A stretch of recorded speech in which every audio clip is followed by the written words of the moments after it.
movies aren't really the kinds of movies you think of when you consider rewatchability. If we're talking about outright scariness, how could something like this ever be scarier the second time around watching? Stop. So what does it mean for a horror movie to be scarier on second watch? Well, I think to answer that question, we first have to define what it means to be scary. I think a lot of us would agree that the best horror movies aren't just the ones with the most or best jump scares. Though, obviously, those are still great. No, I would say that the best horror movies are the ones that succeed in creating a physical sense in your body that you are unsafe. And that feeling is definitely something that can be heightened the more you watch, understand, or learn about a movie. The easiest way something like this can be achieved is by something that I'm going to start calling the detectives effect. You know how in murder mystery thrillers, it can be pretty fun the second time around because now you'll be watching the movie from a wholly different perspective. Not just one that understands who the killer is, but also their motivations. It makes you feel like a detective because you're watching the movie like you're finding clues that were there the first time, but probably unknowable because of your lack of story knowledge. Rosemary's Baby is one of those movies that falls into this category. Major spoilers, by the way, for the 60-something-year-old movie and all these movies I'm going to be talking about. Rosemary and her husband, Guy, move into a luxurious New York apartment where they plan to start a family. Their eccentric, elderly neighbors immediately take an interest in them, especially after the young woman who was previously staying with them dies by apparent suicide. At a dinner party with the neighbors, Rosemary and the elderly woman are shuttled into the kitchen while the men trade stories in the living room. Guy seems to be taken with them, while Rosemary remains skeptical. The couple keeps trying for a baby, but with no luck, until one night, Rosemary faints after dinner. She experiences violent, delirious visions of a monstrous figure mounting her. In the morning, she wakes shaken, confused, her body scratched. Guy explains the marks away, saying that he had sex with her while she was unconscious. It's presented casually, but I think we need to call it what it is, which is rape. And coming from this filmmaker, it's definitely not something that we should be taking lightly. Not long after, Rosemary becomes pregnant. Her neighbors insist she leave her trusted doctor for one of their friends, supposedly the best in the city. The new doctor tells her to avoid all medication at all costs, and instead drink a daily concoction her neighbor prepares. Almost immediately, Rosemary suffers excruciating pain that doesn't subside. Yet her doctor and husband dismiss her complaints. Her isolation deepens, her friends are pushed aside, and Guy grows colder, chalking her fears up to paranoia. Eventually, the pain vanishes overnight, and everyone insists her pregnancy is going perfectly. But Rosemary begins to notice unsettling patterns. The strange herbs she's fed, Guy's sudden career success that coincide with the neighbor's arrival. She begins to suspect that something sinister is at play. Seeking a second opinion, she tries to escape their influence, but the moment she confides her fears, she's turned back over to the same circle of control. When the time comes to give birth, Rosemary is drugged and restrained. She awakens with no baby in sight, told vaguely that the child didn't survive. But following the sound of an infant's cries, she discovers the truth. Her child is alive, and its father is not Guy, but Satan himself. God is dead! Satan lives! The neighbors, the doctor, and even her husband have been complicit in a ritual to bring forth the Antichrist. Standing over the cradle, hearing the baby cry, Rosemary rocks the cradle while the coven rejoices. What's so effective about watching the movie the first time around is that feeling of paranoia and anxiety you share with Rosemary as she loses control of her marriage, life, and child. But upon rewatching, it's clear that the movie isn't about Rosemary losing control, but rather that she never had any control to begin with. Both viewings are effective in creating visceral reactions while watching, but like great mystery thrillers, that feeling transforms from the fear of the unknown to a feeling of discomfort and dread spurred on by the impending. Each character and their introductions transform from mere peculiarity to actively sinister. The neighbors aren't just quirky eccentrics, they're predators circling from the start. You don't need to have respect for him because he pretends that he's holy.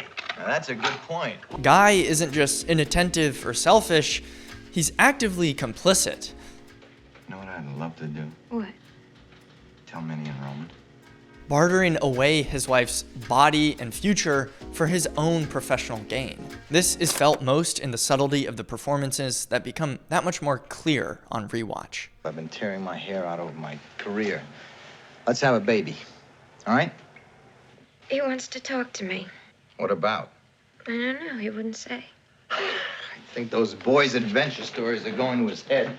New clues reveal themselves, and the newfound palpable hatred toward each supporting character filled me, at least, with a boiling sort of uncomfortable rage. On first watch, you can convince yourself that maybe Rosemary is imagining things, or at least that the horror lies in her own slipping sanity. But on second viewing, the ambiguity vanishes, and every smile, every casual dismissal of her pain feels calculated. The rewatch shifts the horror from paranoia to entrapment. We no longer share Rosemary's uncertainty, but instead we're watching her doomed struggle, knowing that every attempt of hers at resistance is going to be undermined. It's the dread of inevitability. Like Snape said, it's like you've been raising him to be a pig for the slaughter. And it's the fact that she never stood a chance that makes Rosemary's Baby that much more effective the second time around. Skinamarink operates on an entirely different wavelength. Its horror doesn't come from discovering a hidden conspiracy, but from being trapped inside an experience that feels deeply personal and disorienting. While Rosemary's Baby sharpens from clarity, the looseness of Skinamarink unsettles the second time because of how and where you watch it. On first viewing in a dark, full theater, you might get swept up by the atmosphere, the visuals, the grain, the slow burn pacing, but as it was for my viewing experience, you might also get distracted or bored. The truth is, the movie isn't exactly made to be seen on the largest screen possible, or an environment that you're actively choosing and paying to go to, but alone, at home. The movie takes on an entirely different light, your own space mirroring the same environment that the children in the film are trapped within.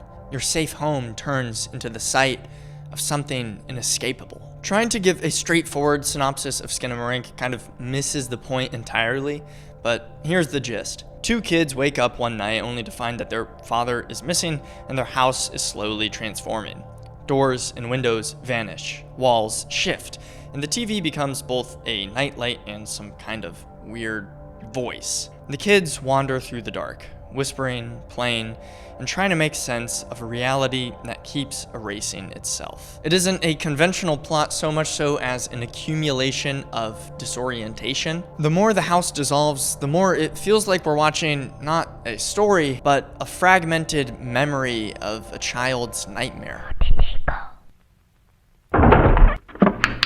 On first viewing, especially if you saw Skinamarink in theaters, the experience can feel oddly mismatched. You've paid for a ticket and settled into this shared ritual of moviegoing. And that ritual carries expectations, not just in terms of story, pacing, and payoff, but also in terms of vulnerability. You go to the movie theater to be entertained, or at least stimulated. And Skinamarink is almost designed to reject that very notion of theater going. The movie is abstract, aggressively slow, and visually minimal. It isn't trying to meet you halfway, and in the context of a theater, the strangeness of it can feel more like an art project than an actual movie. But that mismatch is exactly why it becomes so scary watching it at home, on a laptop, in the middle of the night.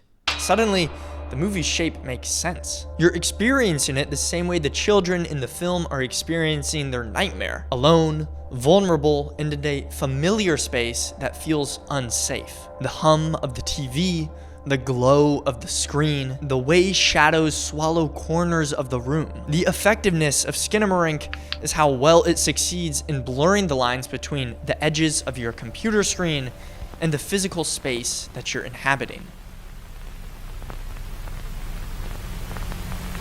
It doesn't really work to be seeing things in a movie theater that's full of other people, where the movie screen takes up 95% of your field of view. But when the boundary between your computer screen and bedroom wall seem to mesh, the strange hallucinations you start to see begin to feel that much more real. As much as I champion and love going to the movie theaters, a theater can't quite capture that experience I'm describing. But in the quiet of your own home, the movie has the chance to transform into pure nightmare fuel. And that's why it's so much more disturbing the second time you watch it. The Texas Chainsaw Massacre, on the other hand, is disturbing for a completely different reason. While amazing and terrifying in its own right, the horror deepens from the circumstances under which the film was made. On first watch, the movie is shocking, grotesque, and relentless, deserving of its own video. But once you know what went into the making of it, the performances on screen become that much more horrific. The oppressive heat of the Texas summer, the rancid smell of rotting animal parts used as props, the suffocating hours the actors spent in costumes soaked with sweat and blood. What you're watching isn't just production choices, it's real lived experiences. The film's rawness stops feeling like style and starts to feel a little bit like documentation of true agony. The horrific dinner table scene, filmed over a grueling 27-hour period, pushed the cast and crew to their physical and psychological limits. The atmosphere of the set was oppressive. The temperature soared to 110 degrees, and the house, lacking any air conditioning, turned into some sort of oven. The stench was unbearable, with rotting animal carcasses cooking in the heat and spoiled food festering on the table. Actress Marilyn Burns was subject to actual physical binding, bound and gagged and enduring real blood and sweat as the scene progressed. The film's tight framing and chaotic editing amplified this effect, creating a sense of immediacy and suffocating realism with the performance. This knowledge turns the movie into echoes of genuine misery and terror. You're also watching actors endure an environment so punishing that it leaves a residue of authenticity.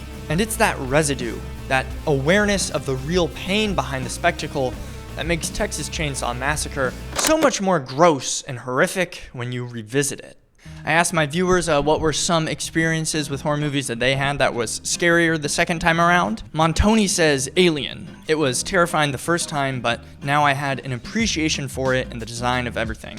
I went in more focused and receptive to the unsettling atmosphere. Tyler comes in with the smart analysis saying, this entirely depends how people interpret what scary means. If someone's measure of how scary something is amounts to the cheapest level of horror, how many times when they were involuntarily jump scared, then nothing is ever as scary as it is the first time. That, however, is not the be-all end-all of horror, some of which you can't really appreciate until you actually take the time to think about it and see it over again to understand it better. The Shining is the perfect example of such a movie. It lacks what we now call conventional jump scares, but anyone who says that The Shining isn't scary at all because of this simply wasn't paying attention. I think another movie that falls into this category would be the film, what is it called? Elephant. Both versions of the movie's Elephant. It's that sense of inevitability, right? The first time you watch somebody get killed, it's very shocking, it's disturbing, and once it happens again, it's still slightly shocking, but at a certain point,